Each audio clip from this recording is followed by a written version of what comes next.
Howdy, hi, friend. Oh, God. Howdy, hi, friends. Back. I was like, I need an upper, just like they did. And get some asbestos, like those child stars.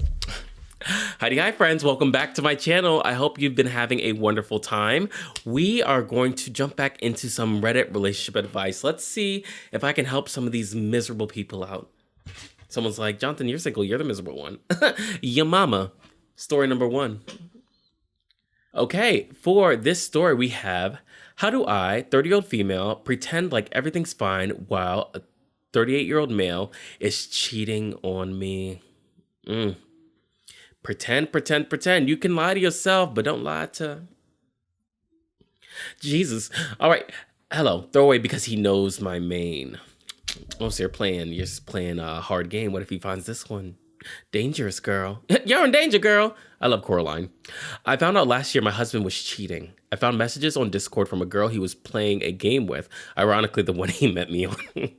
He said, hey, let's see if lightning strikes twice, baby. I decided to give him another chance. Since last year, I had a feeling he didn't quit playing the game, and more recently that he didn't cut it off with her. And I was right. Look, your intuition knew. You knew before you even found the evidence. I haven't found 100% proof. Well, I wish I didn't say that now. But from stalking her, I know. Good, I'm glad you know. Because if you're going through all that, it means you have your answer. And him, as well as the way whenever I move at night, he jumps and grabs his phone. He say a hit dog will holla. I think it's pretty obvious.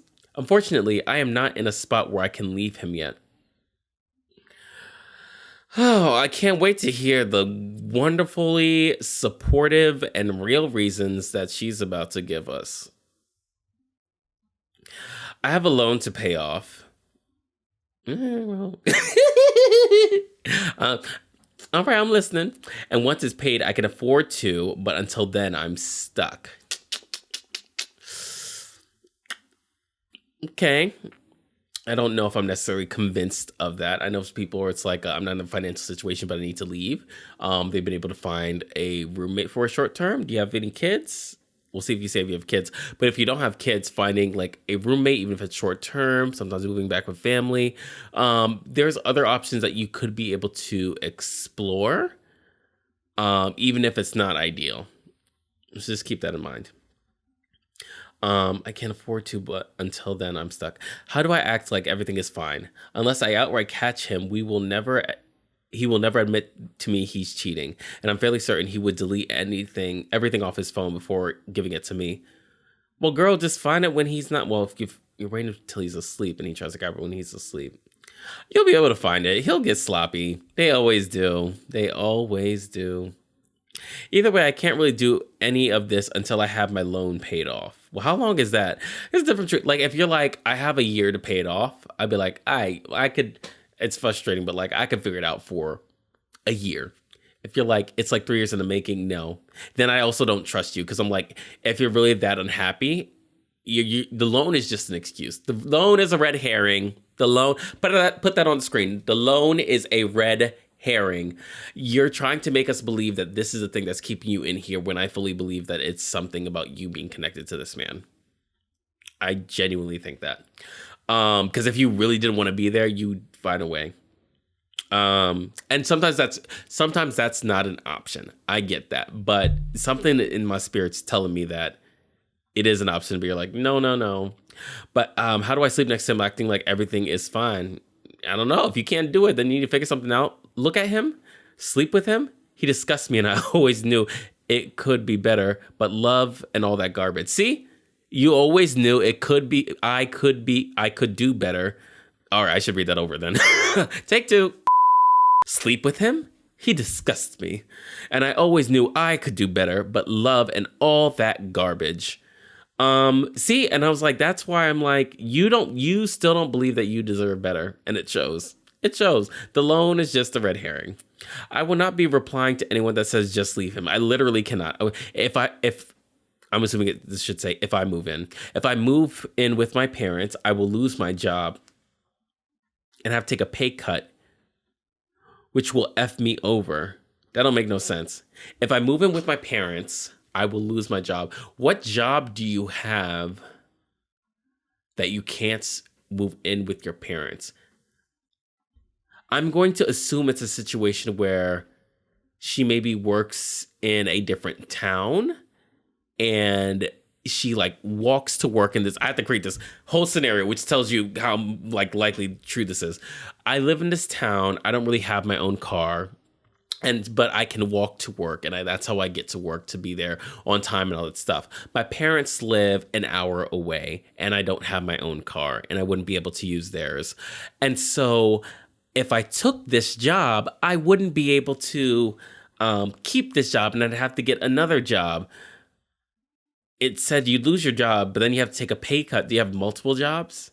See, look, when you try to create narratives in your mind, it ends up fuzzy.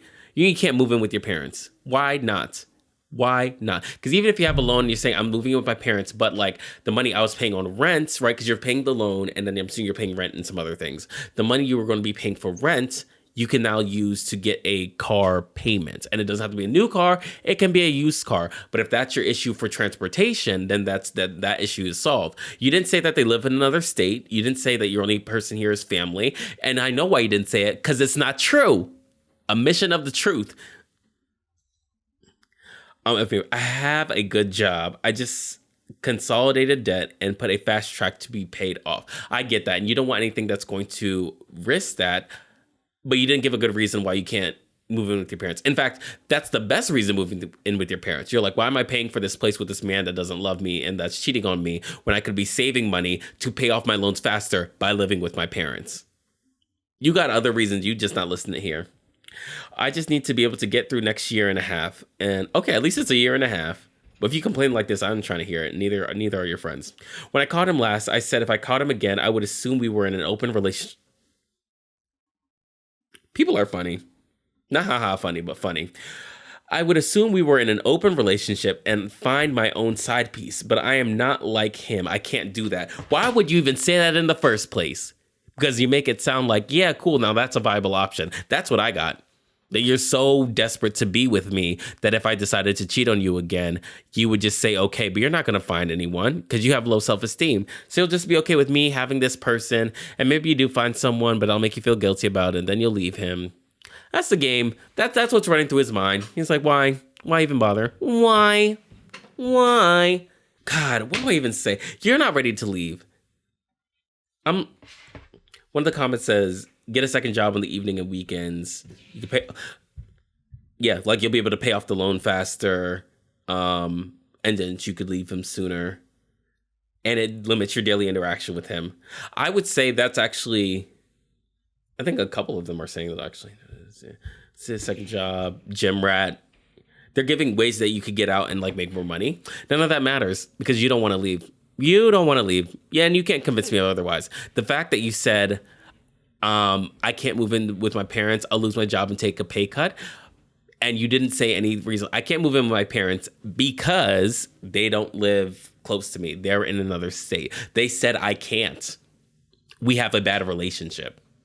It was left vague. And then you say you're losing your job, but then you're taking a pay cut and you have a really good job. So like, are you just losing the title that you have? Is it like you're a manager, but then if you don't have the availability, there's so much cloudiness. And like for me, you left it cloudy so that people won't poke too many holes in it. But I see you.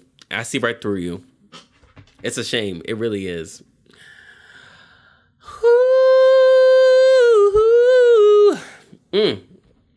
All right, girl, I'll pray for you. Next story. All right, last story for the day. We have my girlfriend, a 27-year-old female, wants to move in with me, and I, a 25-year-old male, can't stand her dog. Hey, pets are hard, and your partner comes with their pet. One time I had someone that was moving in, they didn't like their partner's pet, but that was old. Like she was knocking on death's door. I said, I was like, you love her enough, you can you can make it work for like the next 2 years, and he did. Rip to Cerberus, that dog. The dog is happier. The dog is happier because the dog. I'm gonna just read the story. I'm gonna read the story. I also, by the way, do not take that in the wrong way. I love dogs. I love dogs. I love cats. This dog was just miserable. The dog was miserable and would not allow everyone, including the owner, not to be miserable. But don't tell the owner that. We have been together long distance for 2 years. I am finishing up school and about to move out and find a place on my own, and hopefully she can move in too. I do not mind the idea of living with her. However, I cannot stand her dog. Her dog is a 7-year-old Pomsky. The thing is a rat. I will also say this. The hard part about going with, it's almost similarly like if you go with someone that has kids, except, I mean, kids are obviously different. People have certain ways in which they raise their dogs or they don't raise their dogs. In this case, because of the Pomsky, and then you said the thing like a rat, small dogs are notorious for being ill-behaved, and it's not necessarily from the temperament of the breed, but because of the lack of training that dog owners want to give. For example, because when a dog like is willing to jump up on you, like, oh, they're small, so I don't care. When a bigger dog does it, it's like, oh, you're about to knock me over, so I have to curb the behavior, right? The bigger the dog is, the more, I mean, we know people with big dogs that don't actually train their dogs, which is ridiculous. But a lot more times people have incentive to be able to control more of their dog, the bigger that they are, because they know the danger it could be. Even for things of like being nippy, like if your Rottweiler or your Pit Bull or any kind of like a bully breed is going to nip at you or bite you, that could leave a deeper wound. But like if you have a little Chihuahua or like my aunt had a toy poodle once, and it like kind of like bit me because I was trying to grab its toy. We were playing, but I mean that was nothing. But had she been a bigger dog, we would have had a problem, right? But it's easier to like be permissive of these behaviors because of their size. So I definitely feel like it's probably going to be that. She has given that dog everything. Oh my God, and they spoil them like they're babies because they think they're so cute because they're small. Treats whenever and letting it walk all over her. Yep, the dog has trained her to give her treats whenever she yells or barks, right? So instead of dealing with the problem, you're just soothing it. Same thing with the kid where it's like, I'm going to throw a tantrum unless you buy me this toy. It's like, fine, then I'll buy you the toy. I'm like, is that what you want to teach your kid? Crazy. It will not stop screaming for hours. It knows it will get away with it and get all the treats. Woo! Remember that show, It's Me or the Dog? She needs to go on that show. Dog has also developed spite and will shit and piss in the house whenever you leave it alone and not give it attention. Woo! Yeah, that's unfortunate. For example, I woke up and fed the dog immediately, and while it was eating, I went to take a quick piss, and I came back not even 30 seconds later. It pees on the ground. Food's still in the bowl, so I took it out right after and went to the back of the house and went back to the bathroom to brush my teeth. More piss on the ground, and it starts yelling. It would not quit until it got more treats. My girlfriend will give my dog handfuls of Cheerios whenever she wants it to be quiet. Kenneling the dog only makes it louder, I'm sure. The dog is sweet. No, it's not. You don't start lying to yourself now. But I cannot do the screaming and the dog peeing in the house every day. Absolutely, nor should you have to. How can I talk to her about this? Because I cannot live with her dog, let alone visit her for a few days. 2 thoughts. One is you don't have to live and put up with it. I also don't think you are allowed to tell her that she should give up her dog to be with you. People are going to resent you for that. She obviously has a very strong attachment to the bond, and dogs are also not toys, right? You made a commitment to your dog. Unless it was a situation where you had a kid and that kid had such a severe allergy where you have to rehome them, I'm like, you stay with it. So I think your concerns, your issues, and all that is valid. I think you have to tell her, I'm not moving in with you unless you are able to get your dog trained and you change these things about her, the dog's behavior, because it's not okay. And if we were to cohabitate the space, this is something that I need to be able to live in a space where I'm paying to live and I want to grow a relationship with you. And this is going to be a hindrance. We're not actually going to be able to grow a relationship. And I don't deserve to be paying rent or mortgage in a place when I have to live under these conditions. And she could say, no, my dog is perfect. I don't want to live here.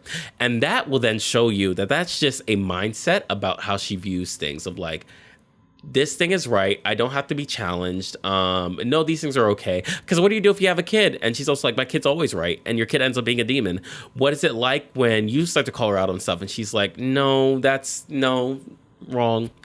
You have to think about what the behavior shows. Her permissiveness is going to be a broader issue that you are going to have to deal with. You're just seeing it in the dog, and you're really seeing it in the dog. So if you can see her ability to take accountability and saying, yeah, okay, you know what, you're right, I should train the dog, then great. If you can't, then you need to bamboos out of there because it ain't gonna get better. Sorry, not sorry. That's it. And I'll read one of the comments. Sounds like your girlfriend is an irresponsible pet owner who is unable to set boundaries. You want to share the responsibility of household and eventually children with this woman? Boom. There it is. All right, friends, before we go, time for food for thought. All right, let us see. I know I moved this towards the end because I'm like, I think the stories are really good and you guys want to hear the stories first. All right, let's see if I'm learning Chinese. Let me guess, chicken and rice. Chicken and rice. No, I'm just kidding. It says Sprite. Bi, bai, ju. I also don't know which one is which. They really should label this more. I want to be cultured, but I don't know which one's Cantonese and which one's Mandarin. Ooh, I'll use Google Translate one day. All right. Sorrow shared is halved. Share that burden today. Why suffer alone? Make your friends miserable. That's what I got. So I'm gonna call them right now. So before I do that, don't forget to like, comment, subscribe, hit that notification bell. Friends, join me on this fun journey. The family is continuing to grow. It's very, very exciting. So hopefully I'll see you soon, and bye.